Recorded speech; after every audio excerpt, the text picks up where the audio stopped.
I'm Rachel Morgan, 27 years old, and last Christmas, right in the middle of dinner, my brother turned to me and said, "It's time for you to move out." No warning, no build-up.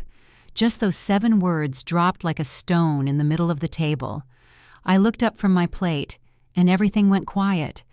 The clink of forks, the soft sound of holiday music in the background, it all faded. And in that moment, the warm house I'd once called home didn't feel like mine anymore. It felt like a courtroom. Before I go any further, let me know where you're listening from in the comments and hit that like and subscribe button if you've ever had to fight to keep your place in a family that once felt like everything. I grew up in this house on a quiet street just outside of Cincinnati. My dad, Robert Morgan, worked with his hands for over 4 decades, first at the Ford plant, then later running his own garage. He doesn't say much, but when he speaks, people usually stop to listen. My mom, Linda, was an elementary school teacher for most of her life. Kind-hearted, steady, the type to bring extra gloves to school in case one of the kids forgot theirs. They taught me and my brother Michael that family came first, that if someone was struggling, you didn't ask questions, you showed up with a plate of food or a ride or whatever they needed. Michael is 4 years older than me. We weren't close growing up, not really. He was the golden boy varsity athlete prom king, the one they said would go far. I was the quiet one who kept my head down and did what I was supposed to. That was until last year when everything unraveled at once. I'd been with someone, Jake, for nearly 5 years. We were planning to move in together, maybe start a business. Then, out of nowhere, I found out he'd been seeing someone else, someone he worked with. I ended it the same day. 2 weeks later, my job was gone too. The startup I worked for folded without warning. Just like that, I was alone, unemployed, and stuck with an apartment I couldn't afford. When I called my mom in tears, she didn't hesitate. "Come home, sweetie. You'll always have a place here." Dad didn't say much, just showed up with his truck and helped me load my things. So I moved back in. Not as a child, but as an adult trying to stand back up. I wasn't idle. I chipped in for groceries, helped with errands, cleaned the house, and applied to every job that seemed even remotely promising. Some days it felt like things were finally turning around. Other days I just tried to keep my head above water. But my parents never made me feel like a burden. In some ways, I think they liked having someone around again. We'd watch old movies together after dinner. Mom would bake cookies, and Dad would grumble about the thermostat being too high, same as always. Michael, though he wasn't subtle about his feelings, he and his wife Dana had 2 kids under 6 and another one on the way. They were living in a cramped 2-bedroom apartment and always seemed on edge. Dana worked part-time at a preschool, but most of her paycheck went right back into childcare. They were stretched thin, and I could feel the tension every time they came over. Michael started making comments here and there. At first it was little things, jokes about me living the dream or calling me a boomerang kid. I ignored them, figured he was just venting. But something felt different that Christmas. He walked in wearing that stiff smile he puts on when he's got something to say, but doesn't want to say it yet. Dinner was beautiful. Mom's holiday china, Dad's honey-glazed ham green bean casserole stuffing the works. But from the moment we sat down, I felt it building like thunder in the distance. And then, somewhere between the mashed potatoes and dessert, Michael looked at me across the table and said it. "Rachel, it's time for you to move out." I hadn't even picked up my fork yet. What came next? That's when the night really started to unravel. Michael sat up straighter, folding his napkin and setting it carefully on the table like he was about to present a case in court. I hadn't even processed the words he'd just spoken before he continued, calm on the surface, but with something sharper underneath. "You've been here a while now, haven't you?" he said, looking directly at me. I reached for the water glass in front of me, trying to buy a second to think. "About 8 months," I said. "Why do you ask?" "Oh, just time flies, that's all." He leaned back in his chair and glanced around the table. Some folks just need a little push to remember what independence looks like. Dana cleared her throat softly. her eyes on the kids' plates. "Michael, maybe we can talk about this another time." The kids were excited to show everyone their new toys. He didn't look at her. He didn't look at the kids either. My dad's hand paused mid-reach toward the bowl of stuffing. "It's Christmas, son. Let's just eat." Mom jumped in too, her voice a bit too cheerful. "Rachel made the mashed potatoes this year. They turned out just perfect." I tried to smile, but my hands were already starting to tremble. Michael wasn't letting this go. I could feel it. He took another bite of ham, then set his fork down. "Don't get me wrong, I'm just saying. Mom and Dad worked hard to enjoy their retirement. They shouldn't have to worry about added expenses." He didn't have to say my name. I knew who he meant. I kept my eyes on the food in front of me. "I pay what I can," I said. "Groceries, utilities. I help out."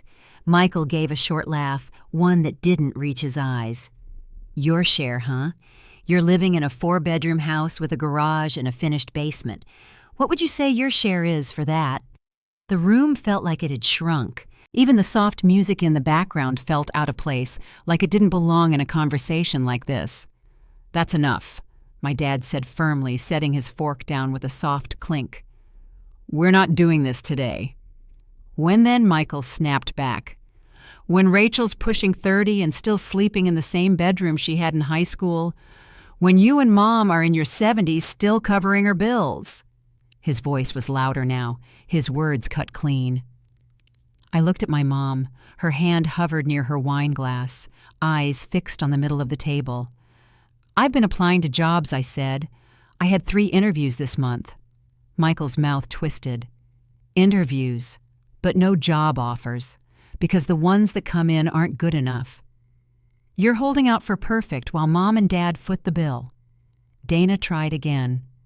"Michael." "Please no," he said, brushing her off. "The kids need to learn about how the real world works. They need to know that actions have consequences and that grown adults take care of themselves." Their daughter Emma looked up from her plate. "Is Aunt Rachel in trouble?" Dana's voice wavered. "No, sweetheart. Everything's okay." Michael kept going. "Actually, it's a good lesson. Family doesn't mean unlimited handouts. Family means accountability." That word, accountability, landed like a stone. My mom looked over at me, her voice barely above a whisper. "Rachel is always welcome here. She's our daughter. A daughter who's been here 8 months, Michael said, while we're squeezing 3 kids into 2 bedrooms trying to make ends meet." I blinked. 3 kids? Dana looked down quickly, her hands folding in her lap. "We were going to announce it today," she said, not looking at me. I sat back in my chair, trying to steady my breathing. "Congratulations," I said quietly. "Really?" She nodded once, still not lifting her eyes. No one touched their food after that. The warmth that had filled the room when we sat down had drained away completely. Michael pushed his plate slightly forward, like he was clearing space for a meeting agenda. "Since we're all here," he said, "it's time we talked about Rachel's living arrangement." Dad's voice was calm, but the warning was there. "This isn't your call." Michael turned toward me, that same tone he used when negotiating at work slipping into his voice. "You can't just stay here indefinitely. Everyone else has had to adjust. You should too." "I'm not living here for free," I said, keeping my voice even. "I help with the house. I pay what I can. This isn't permanent." He leaned back. "Isn't it?" Mom reached for my hand under the table, but I didn't move. "Every dollar they spend on you is a dollar not going to their grandkids or their own future." Dad set his water glass down a little too firmly. "That's enough." But Michael wasn't done. "You're being too soft," he told them. "This is enabling, not support." I'd heard that word before, from Jake, from other people who made care sound like a weakness. "I'm not an addict," I said. "I'm a grown woman who had a hard year, and I'm getting through it." 8 months isn't getting through, Michael replied. "It's settling in." He gestured around the room. "This isn't your place. You're almost 30 and living like a teenager. I'm 27. He waved it off. "Same thing. You're still in your childhood bedroom while Mom washes your laundry. I do my own laundry." Dana's hands were now folded tight across her lap. Emma was staring at her mashed potatoes, and Tommy had stopped eating completely. "No one's in trouble, kids," Dana said gently. "Actually, Michael said sometimes families have to make tough choices, even if someone doesn't like it." Dad pushed his chair back and stood up. "That's enough. You're upsetting the kids. I'm telling the truth. You're being cruel, and you're avoiding reality." The room had gone cold, not from temperature, but from something else, the kind of silence that comes right before something breaks. "Maybe you should have thought about that before having a third kid," I said. The words came out fast, too fast. Dana's face drained of color. Michael's jaw clenched. "I'm sorry," I said quickly. "That was wrong. I didn't mean that." But the damage was already done. Michael walked around the table until he stood behind Dad's chair. "Mom." "Dad, it's time to set real boundaries. This can't go on." Dad looked up, eyebrows drawn. "What are you saying?" Michael looked straight at me. "You have 1 week to find somewhere else to live." I didn't move. 1 week? He repeated. "I even found some apartments downtown. You just need a roommate." I looked to my parents, waiting for them to stop him. But they didn't say a word. I could hear the radio still playing quietly in the kitchen. Some old Christmas song, cheerful and soft. But in that moment, the only thing I could hear was my heartbeat. 1 week. And that's when I remembered the numbers Grandma gave me 8 years ago. I stood there, one hand still on the back of my chair, listening to my brother's words echo across the table. 1 week. It hung there like something suspended in the air, heavy and waiting to fall. My parents didn't say a word. Dana looked like she wished she could disappear. Even the kids had gone quiet. The only sound was the faint clinking of silverware being nudged across plates no one was eating from. Then I remembered. Grandma Eleanor's voice from a conversation nearly a decade ago. Her living room smelled like lavender and old books. She'd handed me a tiny scrap of paper with a number scribbled in blue ink. "The house papers are in the safe," she'd said. "If life ever pushes too hard, sweetheart, I want you to know where to stand." I had smiled and tucked the note into the back of a drawer and forgotten it, but now I could see it as clearly as if it were in front of me. "Excuse me," I said, my voice low but steady. "I need to get something from upstairs." Michael looked irritated. "Rachel, this can wait. We're not done." "It can't wait," I said, already stepping away from the table. "It's relevant to this conversation." The stairs creaked as I climbed them. I passed the family photos lining the hallway wall, school pictures, holiday cards, wedding portraits, smiling faces, frozen in time. Inside my parents' room, I pulled open the closet door. Dad's old work shirts were still hung in a neat row along the right side. I moved them aside, revealing a small safe built into the wall. The numbers came back easily. Grandma's birthday, 10/23/38. The dial turned, the mechanism clicked, and the door opened. Tucked between a folder of tax papers and some jewelry boxes was a large manila envelope with my full name written across the front. I sat on the edge of the bed and opened it. Inside was a property deed, notarized and dated nearly 9 years earlier. It listed me, Rachel Lynn Morgan, as the legal owner of the house at 1841 Willow Bend Road, the house I had grown up in, the house where I was now being told I no longer belonged. I read the document twice, tracing the signatures with my finger. Grandma and Grandpa had transferred the deed into my name on my 18th birthday. I had never really understood why she called it a gift of security. Now I did. Downstairs, I heard Michael's voice again, firm and full of certainty, continuing whatever speech he'd started. I could picture him standing behind Dad's chair, trying to take control of the conversation.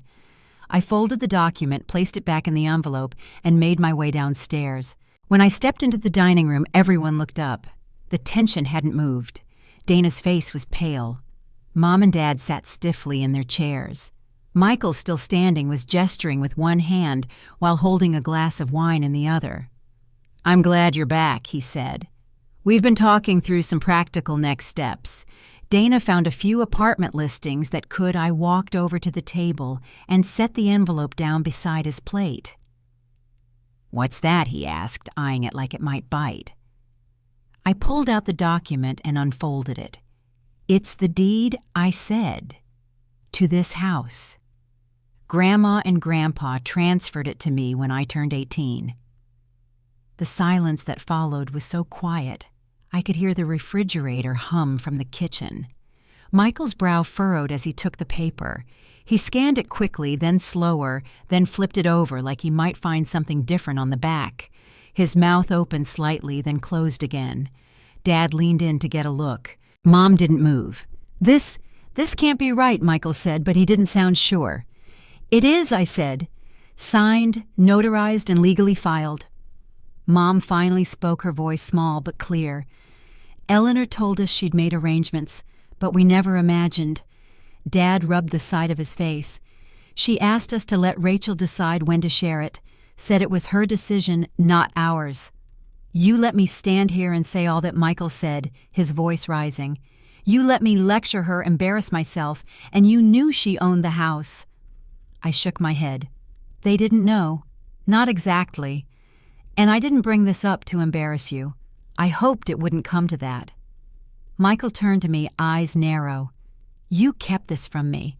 On purpose. I kept it private. Because I was trying to be part of the family, not its landlord." Dana reached for his sleeve. "Michael, maybe we need to take a step back," but he wasn't listening. "You used this to make me look like a fool," he said. I stayed quiet. The document sat on the table between us like a silent witness. Dad sat back in his chair and let out a long breath. "Son, I think you owe your sister an apology." Michael looked stunned. "Rachel's done everything we've asked. She's helped around the house. She's worked hard to get back on her feet. And tonight, she didn't deserve that." Mom nodded. "The way you spoke to her wasn't right. We raised you better than that." Michael looked around the room, searching for someone to take his side. No one spoke. "Well," he said, "finally owning the house doesn't mean she shouldn't be building her own life. Independence still matters. It's not your decision," I said. "Whether I stay or leave. That's always been between me and our parents." Michael opened his mouth, but I kept going. "And since we're talking about boundaries, I said you and Dana have 24 hours to decide how you want to move forward. You're welcome here, but only if respect is part of the deal." Dana's eyes widened. Michael stepped back. "You're going to throw us out," he said, "because I told the truth." "No," I said. "You can stay if you're willing to treat this as my home. If you can't, then yes, it's time to leave." Dana stood up, her voice firm. "Kids, go get your coats." Michael turned toward her. "We don't have to go." "Yes, we do," she said. "This stopped being a family talk the moment you decided to shame your sister." He didn't argue. I watched as they gathered their things, the kids looking confused but not frightened. Just quiet. Dana helped Emma with her coat, then turned to me. "Congratulations," she said softly, "on the house, and on standing your ground." Michael looked at me one last time. "This isn't over." "No," I said. "But from now on, the conversation happens with respect, or not at all." They left, and the door clicked shut behind them. The silence that followed was different than before. It wasn't tense, just still. Mom reached across the table and took my hand. Dad nodded once, then stood and began clearing plates without a word. It was still Christmas, but nothing about it felt the same. After the door closed behind Michael and Dana, the house settled into an unfamiliar kind of quiet. Not heavy, not angry, just still.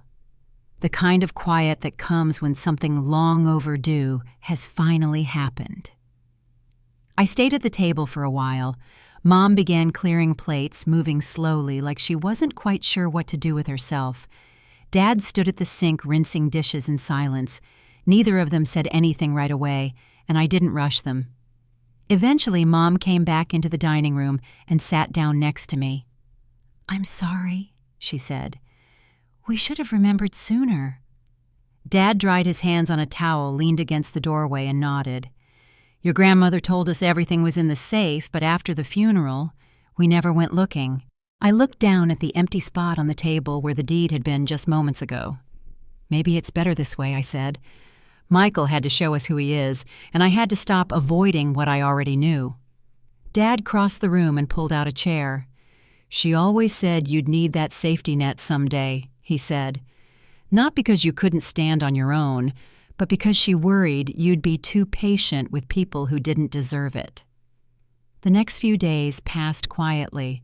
The decorations stayed up, but no one turned on the Christmas lights. We moved through the house gently, like the walls still held echoes of what had happened. On the second night, I heard Mom and Dad talking softly in the kitchen. I didn't listen in, but I caught bits of Dad's voice, something about how long they'd been walking on eggshells. Michael sent a few messages, first short, then longer, then angry. I didn't respond. Instead, I opened the closet in my old room and began clearing things out. There were stacks of papers I hadn't touched since college. Old scarves, a few worn-out books I'd meant to donate. I filled 2 boxes and moved them to the garage. It wasn't about leaving, it was about starting fresh. The following week, I scheduled an appointment at a local nonprofit I'd been interviewing with back in November. They'd called while I was still reeling from the holidays, and I hadn't replied. I showed up early, answered questions without second-guessing myself, and shook hands with the director before leaving. That night, I started drafting a budget. Nothing fancy, just a notebook and a calculator, but it gave me a place to begin. I made a list of what I wanted the house to be now that the dust had settled. A real home. Not just for me, but for the kind of life I was finally ready to build. I also called a number I'd been avoiding, an old therapist I'd seen for a few months after my breakup with Jake. We made a plan to start weekly sessions again. One evening after dinner, I sat down with Mom and Dad in the living room. The tree was still up, the lights still unplugged. "I want to suggest something," I said. "Family therapy. All of us." Dad looked up from his mug of coffee. "Even Michael, if he's willing." Mom glanced at Dad, then back at me. "Do you think he'll come?"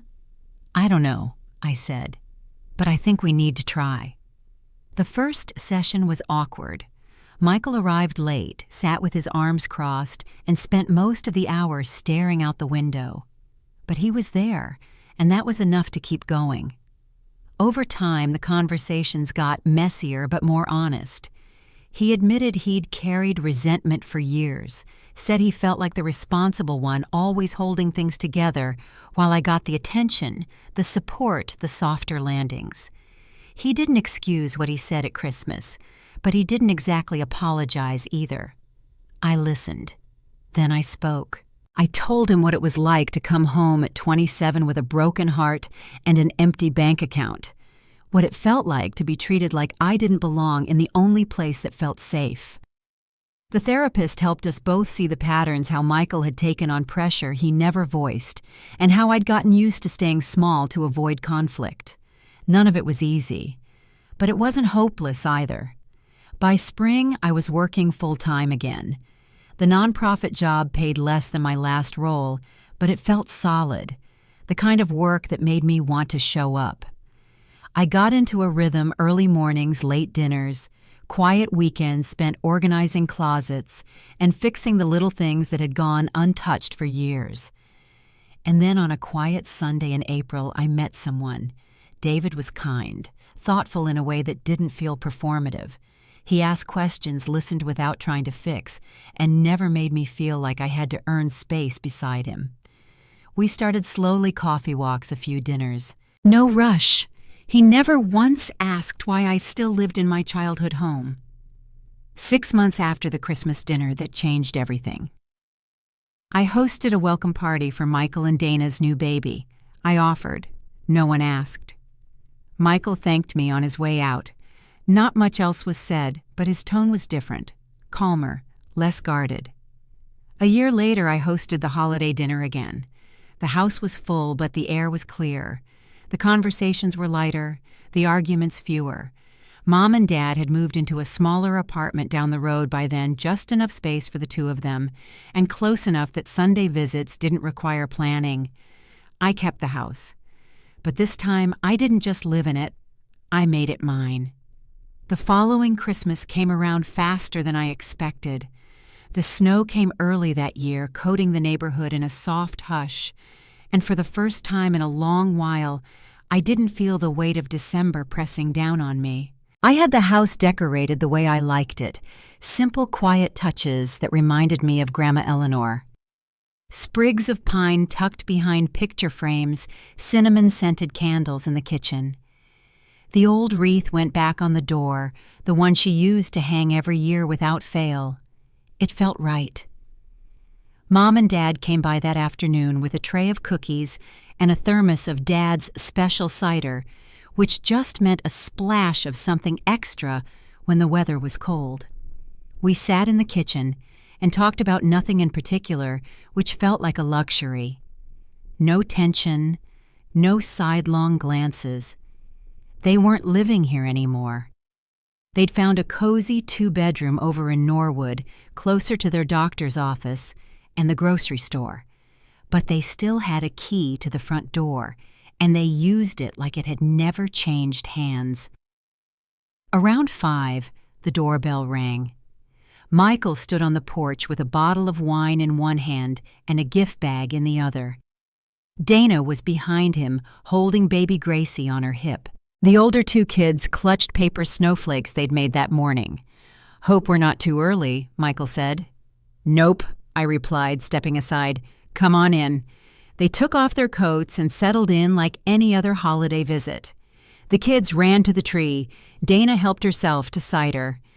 And Michael, after standing for a moment in the entryway, walked slowly into the dining room. He paused at the head of the table. "This is where it happened, huh?" he asked, half smiling. I didn't answer. I didn't have to. The room looked different now. New tablecloth, new centerpiece chairs pushed neatly into place. But the memory of last year still lingered in the corners. We ate dinner together as a family. No raised voices, no surprises, just plates passed back and forth, napkins folded neatly on laps, and a few quiet stories from the kids about school and sledding. When we finished dessert, I brought out coffee and a small stack of envelopes. I passed them around the table. Inside each one was a handwritten note, just a simple message. "This house will always have a place for you, as long as it comes with respect." Dana teared up reading it. Mom gave my hand a squeeze. Michael didn't say anything right away, but he tucked the note into his coat pocket before helping clear the dishes. Later that evening, after the kids had put their shoes back on, and Dana was buckling Gracie into her car seat, Michael lingered by the front door. "I need to say something," he said quietly. "Last year I handled it wrong. I was angry, but I didn't have the right to take that out on you." I nodded once. "I know," I said. He let out a breath. "It's weird, you know. Being the one who's always acted like the leader and realizing I was never really listening." There wasn't much else to say after that. He hugged me for the first time in years, then followed his family to the car. I locked the door behind them, turned off the porch light, and stood there for a moment in the dark, listening to the wind tapping at the windows. That night, for the first time since everything had happened, I went upstairs, pulled out the deed from the file drawer, and placed it in a small lockbox. Not to hide it, not to forget, just to put it away. Because now I knew where I stood, and that was enough. Winter moved into spring slowly that year. The snow melted in patches like it wasn't quite ready to go, and the air held on to a chill even after the sun stayed up past 5.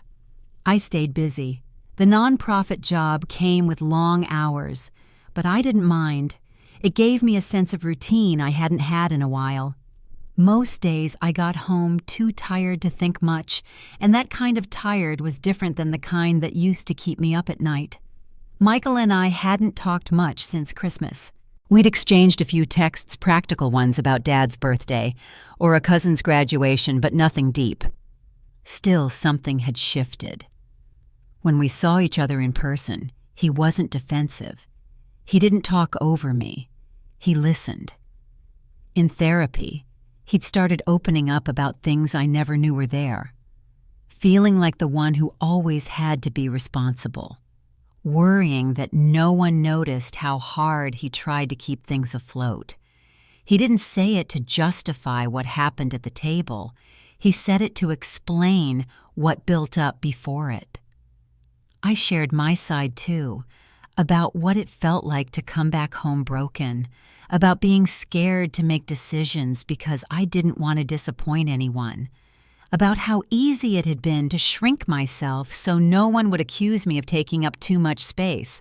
The therapist didn't offer quick fixes, just questions that made us sit with things we hadn't been ready to face. One evening in early May, I got a text from Michael. Dana's going into labor. We're heading to the hospital now. I packed an overnight bag for the kids and told him to drop them off on the way. Emma and Tommy came through the door sleepy-eyed and holding their backpacks. Dana had packed snacks, pajamas, and a note with bedtime reminders written in her careful handwriting. I tucked them in upstairs, then sat on the couch with the baby monitor and a cup of tea. The house was quiet, but it didn't feel empty. Just after 2 a.m., I got another text. She's here. Healthy, 6-ALB-11OZ. We named her Grace. In the morning, I made pancakes and let the kids pick the music in the kitchen. Tommy danced barefoot on the linoleum. Emma helped fold napkins, and we wrapped a little gift to bring to the hospital. That afternoon, I drove them over, holding both of their hands as we walked into the room. Michael looked up when we stepped inside. He looked exhausted and grateful all at once. "Hey," he said. "Thanks for watching them. You're welcome."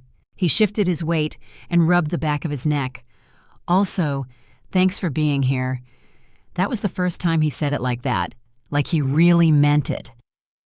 2 weeks later, I offered to host a small welcome party for baby Grace. Just family, nothing fancy, paper plates, crock-pot meatballs, soft music playing in the background. I pulled folding chairs out of the garage and set up tables in the backyard, the way Dad used to for block parties when we were kids. People showed up with casseroles and diaper bags. The sun stayed up late enough for the kids to run barefoot through the grass.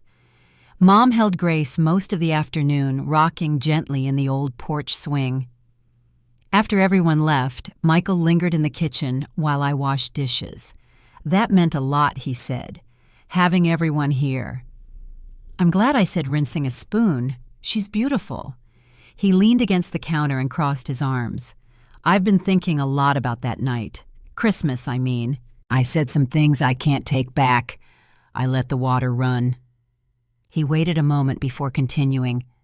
"I thought if I pushed hard enough, it would make things better.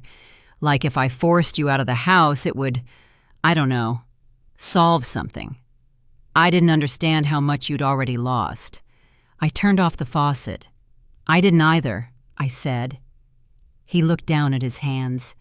"I'm trying to do better," he said. "You are." It wasn't a long conversation, but it was real, and it stayed with me. By summer, I had painted the upstairs hallway and fixed the loose step on the front porch. I bought a small table for the sunroom and started using it for morning coffee and Saturday crossword puzzles. David came by a few evenings a week. We'd sit out back with iced tea and citronella candles talking until it got too dark to see each other clearly. The house felt different now, not like something borrowed or like a place I was waiting to leave. It felt steady, and somewhere in that quiet, ordinary stretch of summer, I realized something had changed. Not the house, me. It was late August when I got the call. "Hey," Michael said, "we're back from the hospital. Dana's home and the baby's doing good." "That's great news," I said. How are you holding up?" He paused. Honestly, tired, but grateful. We talked for a few minutes. Nothing too heavy, just updates the way families catch up when they're easing into a new rhythm. Before he hung up, he added, "Thanks again for that welcome party. It helped more than you know. I hadn't expected him to say it, but when he did, I believed him." That fall, things started to settle in a way they never had before. Not just on the surface, no more walking on eggshells, no more unspoken tension, but in how people showed up, how they talked, how they stayed. Mom and Dad came over most Sundays after church. They brought groceries or folded laundry while we chatted in the kitchen. Dad helped me reseal the front windows before the cold set in. Mom taught me how to make her buttermilk biscuits from scratch, the kind she used to bring to every potluck at school. Even Michael started to come around more often, sometimes with the kids, sometimes alone. Once he showed up with a box of tools and fixed the loose railing on the back steps. No lecture, no needling comments, just thought. I'd take care of this before someone twisted an ankle. The shift didn't happen all at once, but it held. By October, I'd passed my 6-month mark at the nonprofit. They brought me into a permanent role with benefits and a pay bump, and I celebrated the way I'd come to prefer quietly, with takeout and a movie at home. David showed up with flowers and a chocolate cake that was slightly lopsided but completely perfect. "You did this," he said, handing me a fork. "You made a life out of the mess." I didn't say anything back. I just smiled and let the moment be what it was. A few weeks later, I got a message from Michael. "Do you have a copy of the property tax receipt? Dana's doing our budget and wants to see how much Mom and Dad were covering before." That kind of question used to come with tension. Now it just felt like bookkeeping. I scanned the paper and sent it over. A few minutes later, he texted again. "You've taken on a lot. I didn't see that before. I do now." That was the first time I felt it clearly, not just peace, but justice. Not because I'd proven something or won anything, but because the roles had finally shifted. I wasn't the problem to be solved anymore. I was the person holding the structure steady, even if the structure had once tried to push me out. At Thanksgiving, I hosted again. Michael brought a homemade pumpkin pie. Dana wrangled the kids into helping set the table. Mom carved the turkey with the same old electric knife she's had since the 80s, and Dad turned on the football game afterward like nothing in the world had ever gone wrong. When we sat down to eat, I looked around the table and saw something I hadn't felt in a long time: balance. No one controlled the room. No one dominated the conversation. And when Michael raised a toast to family, there was no edge in his voice, just warmth. That evening, while the kids played in the den and the dishes soaked in the sink, Mom sat beside me on the couch. "You've changed," she said. I turned toward her. "In a good way?" She smiled. "In a strong way." Dad came in from the kitchen, wiping his hands on a dish towel. "Your grandmother would have been proud of you," he said. "Not just for staying, for standing up when it mattered." I didn't say anything right away, but I felt it. Not just safety, not just love, something better, a place earned, a voice heard, and a home finally my own. The first snow came early that December, soft and quiet, blanketing the street in white before the sun had even finished rising. I stood by the window with my coffee, watching flakes drift past the porch light. The house felt warm, lived in, not just from the heat coming through the vents, but from something deeper, something earned. Later that week, I pulled down the box of decorations from the hall closet. Not everything made it out. Just a few favorites: Grandma Eleanor's crocheted angels, the old brass bell Mom used to hang on the doorknob, and the string of lights that still worked after all these years, even though half the bulbs were dimmer than the rest. I set up the tree in the corner of the living room. It wasn't perfectly shaped, and it leaned a little to the left, but I didn't mind. The ornaments were mismatched, most of them handmade by nieces, nephews, and kids I used to babysit. Every one of them had a place. Christmas dinner was smaller that year by choice. Just family who wanted to be here, not out of obligation, not because it was expected, but because they felt welcome. Michael and Dana arrived a little after 4, with the kids bundled in scarves and puffy coats. Emma helped me set out napkins. Tommy carried bowls to the table, his hands careful and proud.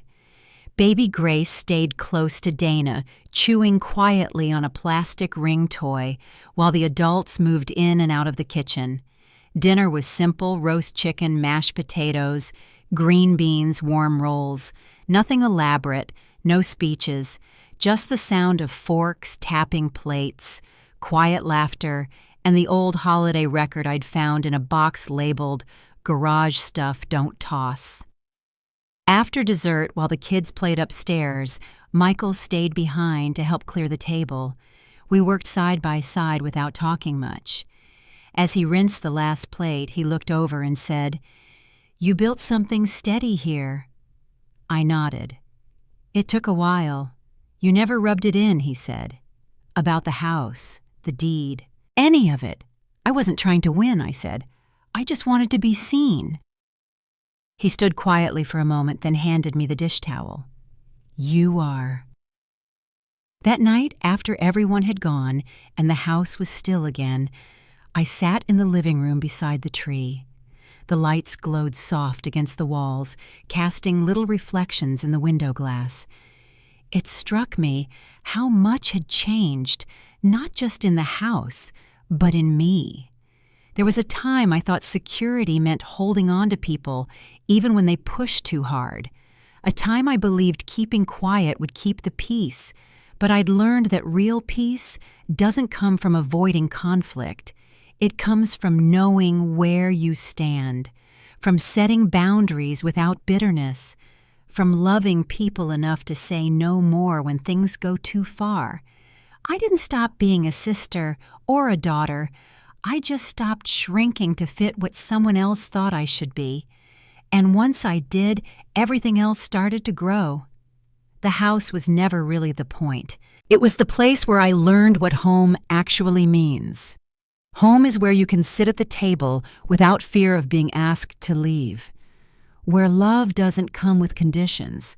Where your voice matters not because you shout the loudest, but because you speak the truth with quiet strength. If you've ever had to fight for your place, if you've ever been told you don't belong, just know this: you are not alone, and you have every right to take up space in the life you're building. Thanks for spending this time with me. If any part of this story reminded you of your own journey, I'd love to hear it. Feel free to share in the comments, or just carry this with you as a reminder that your worth isn't up for debate. And if you're still finding your voice, keep going. You're closer than you think.